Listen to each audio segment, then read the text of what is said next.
Cowok ini sangat populer di sekolahnya. Dia memanfaatkan ketenarannya untuk mendekati banyak gadis dan menghamili mereka. Tapi, dia tidak pernah menyangka bahwa suatu hari korbannya adalah dirinya sendiri. Halo teman-teman, kita dari Universe Heroes, dan hari ini di ringkasan film, kita akan mengikuti cerita gadis misterius dari tempat tak dikenal, episode Kehamilan dan Cinta Sejati. Ayo subscribe dan like, sekarang mari kita mulai videonya. Nana adalah siswi baru di sekolah. Di hari pertama, dia langsung menarik perhatian Nanai, cowok paling populer yang ingin duduk di sampingnya. Namun, guru malah menempatkan Nana di sebelah Luke Henry. Luke Henry sangat baik dan langsung mengobrol dengan Nana untuk memperingatkannya agar menjauhi Nanai.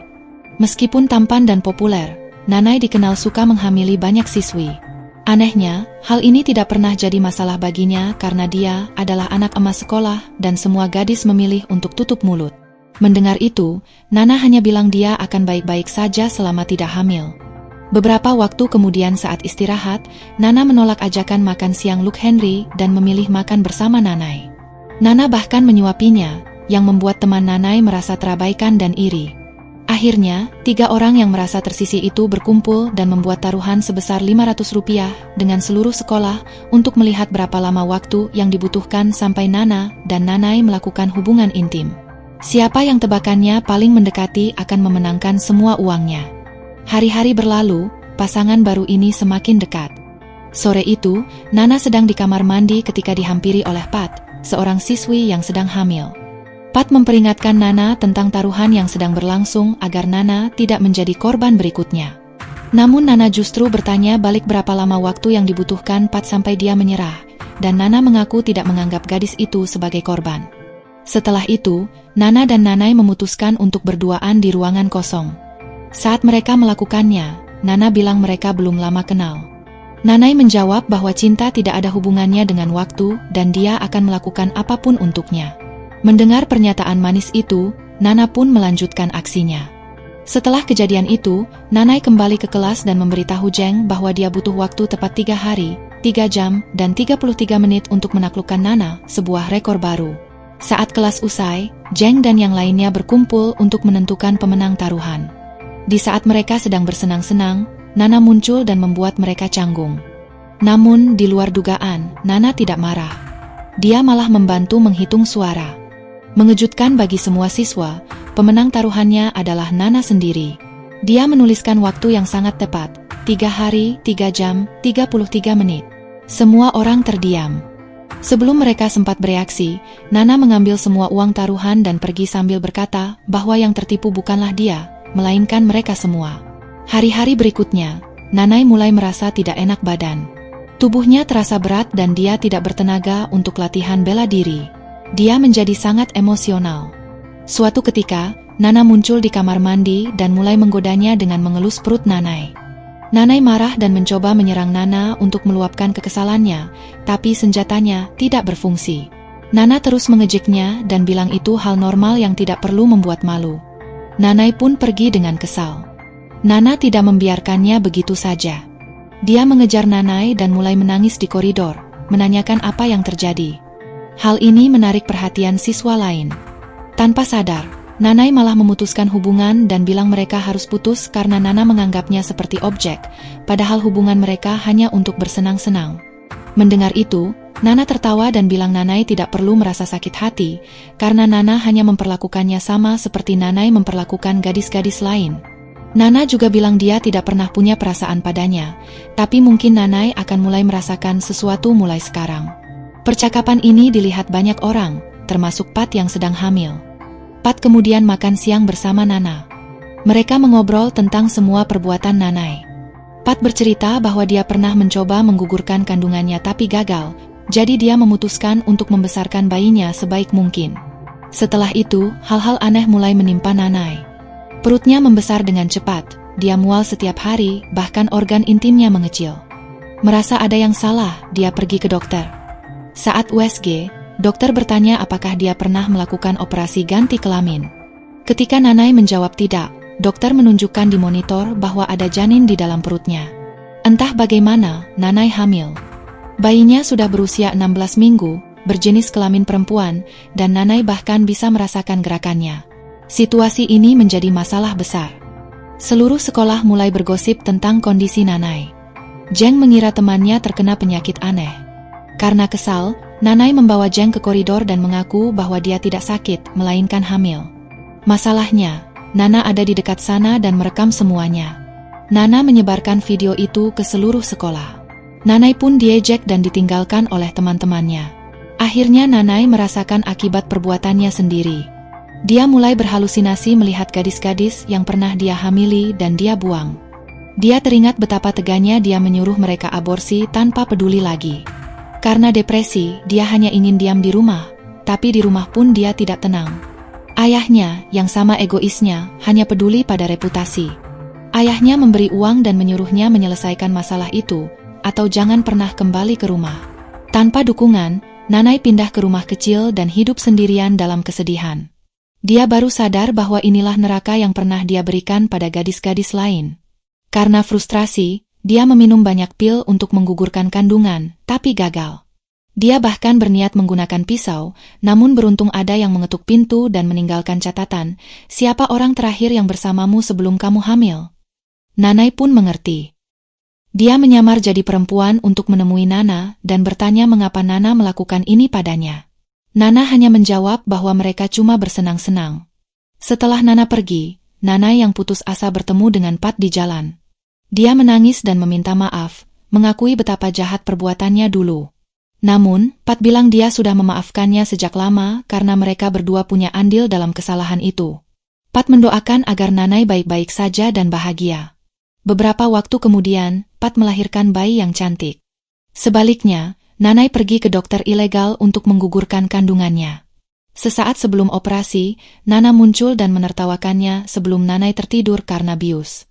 Saat terbangun, dokter datang membawa bayi dan bilang itu adalah anak Nanai. Nanai merasa ini mimpi buruk. Bayinya belum cukup umur untuk lahir secara normal, tapi sudah terlihat sempurna. Dokter bilang jika Nanai tidak menginginkannya, dia harus menghabisi bayi itu dengan tangannya sendiri. Nanai pulang dan bingung apakah harus melenyapkan bayi itu atau tidak. Untungnya, dia membatalkan niatnya. Tiba-tiba Nana muncul. Nanai sangat senang melihat ibu atau ayah dari bayinya. Dia meminta maaf dan mengajak Nana membesarkan anak itu bersama, berjanji akan menjadi pria yang lebih baik. Namun, Nana hanya memberinya kado dan berpamitan, sambil berkata bahwa Nanai pasti akan menjadi ibu yang hebat. Setelah itu, Nana pergi mencari orang berikutnya yang butuh pelajaran menyakitkan. Beberapa hari kemudian, di sebuah sekolah putri elit bernama Tipnari, kepala sekolah memanggil kepala administrasi, Ibu Narumol, ke ruangannya. Dia memberitahu bahwa sekolah itu akan berubah menjadi sekolah campuran, laki-laki dan perempuan. Ibu Narumol sama sekali tidak senang. Baginya, laki-laki itu seperti lalat yang akan menodai gadis-gadis muda dan menghancurkan reputasi baik sekolah Tipnari. Namun, suka atau tidak, kepala sekolah tetap akan menjalankan rencana itu dan memerintahkannya membuat strategi agar semuanya berjalan lancar. Ibu Narumol sangat tidak setuju. Dia mengumpulkan guru-guru lain untuk meyakinkan mereka bahwa siswi-siswi harus dilindungi dari laki-laki jahat. Meskipun sebagian besar guru menganggap itu konyol, seorang guru bernama Linda setuju dengan Ibu Narumol. Mereka pun memutuskan untuk menyiapkan para siswi sebelum pengumuman resmi dilakukan. Tapi, di luar dugaan, para siswi ternyata sudah tahu kabar itu sejak lama karena ada yang membocorkannya, yaitu Nano. Saat para guru rapat, Nano sedang di kelas memberitahu teman-temannya bahwa belajar bersama laki-laki itu tidak buruk ataupun berbahaya. Untuk mengurangi rasa cemas mereka, Nano bahkan menceritakan pengalaman serunya saat bersekolah di sekolah campuran. Beberapa saat kemudian, para siswa laki-laki tiba untuk melihat sekolah.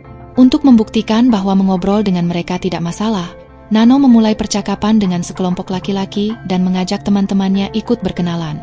Dia bahkan menggunakan aturan sekolah sendiri sebagai alasan, bahwa siswi yang sopan harus bersikap ramah dan menunjukkan lingkungan sekolah kepada tamu. Tanpa mereka sadari, para guru mengawasi semuanya dan mengambil foto untuk dilaporkan kepada Ibu Narumol. Akibatnya, Ibu Narumol mengumpulkan semua murid dan mengumumkan aturan baru yang sangat ketat. Laki-laki dan perempuan harus menjaga jarak. Ruang kelas dipisah total. Siswa laki-laki harus melakukan latihan fisik berat dan dilarang minum coklat agar tidak muncul gairah seksual. Aturan ini sangat ekstrim sampai para siswi merasa kasihan pada mereka. Tentu saja, Nano tidak tinggal diam. Dia membuat grup WhatsApp dan memasukkan semua murid agar bisa mengobrol diam-diam. Sialnya, guru Linda yang suka ikut campur mengambil ponsel Nano dan melihat grup tersebut. Nano dibawa ke ruangan Ibu Narumol. Ibu itu mulai membaca pesan-pesan di grup, tapi dia salah paham dan menganggap semuanya berbau seksual. Contohnya, saat jam makan siang, seorang siswa haus dan meminta susu kotak milik Nano, tapi Ibu Narumol berpikiran macam-macam. Untuk mencegah hal serupa, dia membuat aturan baru lagi, dilarang saling berkirim pesan atau mengungkapkan perasaan. Aneh rasanya tidak ada murid yang mengadu ke orang tua mereka tentang aturan konyol ini, padahal biasanya sekolah elit sangat bergantung pada donasi orang tua kaya. Jika mereka melapor, mungkin guru itu sudah dipecat. Malam harinya, Ibu Narumol di rumah mengenang masa-masa indahnya dulu saat masih bersekolah di Tipnari. Namun, dia meremehkan Nano. Keesokan harinya, Nano bercerita kepada teman-temannya tentang aplikasi baru bernama Cinta Sejati. Di aplikasi itu, mereka bisa mengobrol dengan siapa saja tanpa ketahuan karena akunnya bersifat anonim, tanpa nama. Saat aplikasi itu populer, Nano dipanggil lagi oleh Ibu Narumol. Ibu itu menyuruh Nano menghapus aplikasi tersebut karena dianggap mesum dan bisa membuat siswi jatuh cinta atau kehilangan kesucian. Nano kemudian memberi saran, para guru sebaiknya menggunakan aplikasi itu untuk memata-matai murid secara anonim agar tahu apa yang terjadi tanpa dibenci oleh mereka. Nano bahkan menggoda bahwa mungkin para guru tidak berani melakukannya karena takut malah jadi ketagihan. Ibu Narumol setuju. Dia membuat akun untuk memantau murid, tapi karena anonim, dia malah mulai curhat bahwa dia merasa kesepian. Seseorang kemudian membalas pesannya dan memberinya semangat. Sementara itu, Linda dan Ibu Narumol menemukan banyak murid yang membicarakan soal pacaran. Ibu Narumol pun semakin memperketat aturan. Gedung laki-laki dan perempuan dipisah jauh dan semua ponsel disita. Beberapa waktu kemudian, Nano mengikuti Ibu Narumol dan bertanya bagaimana hasil spionasenya. Nano bilang para murid sudah tahu bahwa mereka diawasi. Namun, Ibu Narumol tidak peduli. Tiba-tiba, Nano bilang dia mendengar suara aneh dari sebuah ruangan. Saat Ibu Narumol memeriksa, dia melihat sepasang murid di sana. Meskipun mereka tidak berbuat apa-apa, Ibu Narumol panik dan memukuli mereka dengan sapu hingga kepala siswa laki-laki itu terluka parah. Setelah pasangan itu lari, Ibu Narumol baru sadar akan kesalahannya. Dia teringat masa lalunya ketika sahabat baiknya meninggal karena mencoba aborsi. Akibat kejadian pemukulan itu, Ibu Narumol dipanggil kepala sekolah dan dipecat agar sekolah tidak dituntut oleh orang tua murid. Kepala sekolah menjelaskan bahwa kedua murid itu tidak berbuat mesum, si siswi hanya sedang menunduk untuk mengambil penghapus yang jatuh. Di hari terakhirnya, Ibu Narumol diminta memberikan pidato perpisahan. Dia tetap berpesan agar laki-laki dan perempuan saling menjauh. Melihat itu, Nano membuka fitur anonim di aplikasi tersebut, sehingga identitas semua orang yang mengobrol selama ini terbongkar. Para murid pun berhenti mendengarkan pidato dan malah berkumpul dengan pasangan atau teman bicara mereka. Hal mengejutkan terjadi pada Linda dan Ibu Narumol. Mereka melihat ponsel masing-masing dan sadar bahwa selama ini mereka berdua yang saling berkirim pesan dan memberi semangat. Linda menatap Ibu Narumol dan mengaku bahwa dia mencintainya.